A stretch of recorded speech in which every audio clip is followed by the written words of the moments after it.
I'm in New York City. I am from New York City, and these cops are hurting people that I fought to protect. There's no reason for this. There's no honor in hurting unarmed civilians, and I won't let it happen. Sergeant Shamar Thomas is a Marine veteran, served 2 tours in Iraq, took part in Fallujah in the second battle.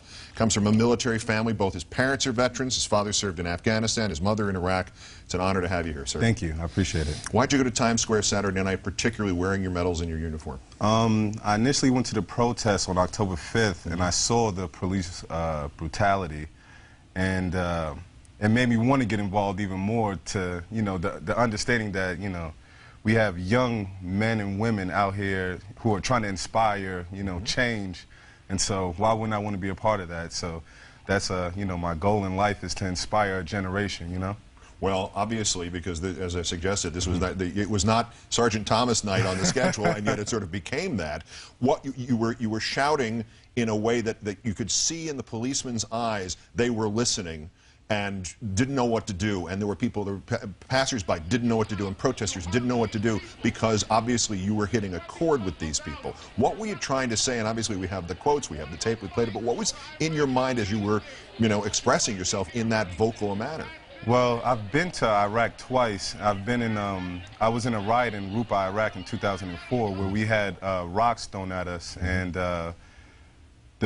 after the rocks were thrown, we didn't go beating up people and arresting people, you know what I mean? We kind of treated it with a level of humility, you know what I mean? And to have the cops beating, I saw, you know, a cop punching a woman in the face, you know, to see that in my own country, you know, my family fought for this country for people to have a right, and these people are peaceful. I haven't seen a video yet where I've seen them try to hurt the cops. So why are they using batons and sticks? Why are they in riot gear when nobody's trying to riot, you know? Did you have a sense at the time that they were listening to you? Oh, I know for sure they were listening to me. I have no doubt in my mind that they were listening to me.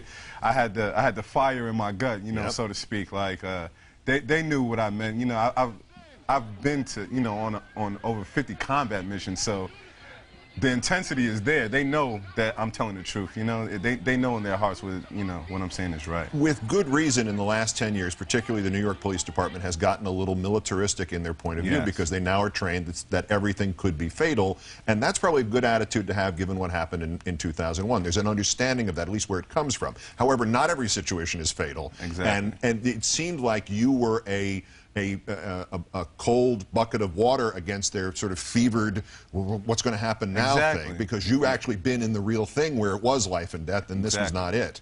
And that was what you're trying to get to them? It's a time and place for things, you know. It wasn't, when the situation arises where the crowd starts getting frantic, that's when it's time to say, you know what, the crowd is getting frantic. When people are just shouting, you know, we are the 99%, come join us, these are not, you know, chants that incite violence, you know what I mean? So why, you know, the riot police were informed, just walking, marching up and down the street like, you know, like it was a battle going on, and I've been in battle. It was no battle going on. Right. You know? The other side not only didn't have weapons of any kind, they didn't have the rocks yet. They're not even, rocks. There's no stage at that point. Give me your assessment of the messages that are coming from Occupy Wall Street, and are you in favor of them, opposing the corporate greed and holding the banks accountable and supporting the middle class, principally those three? I support everybody's view. I tell people all the time that I'm not a part of any political party. I'm not a part of any group or anything like that. I'm an American citizen. Okay, so then what does this mean to you? What this means to me is that this is our time in our generation to change the greed that is in America. Like both of my parents did 20 plus years in the military, and they have to find jobs now. And it's like, I recruited for the Marines for 4 months, and it's like I taught kids to come join the Marines. So it's like, come join the Marines, and then what are you going to do after you get out of the Marines? You know what I mean? So it's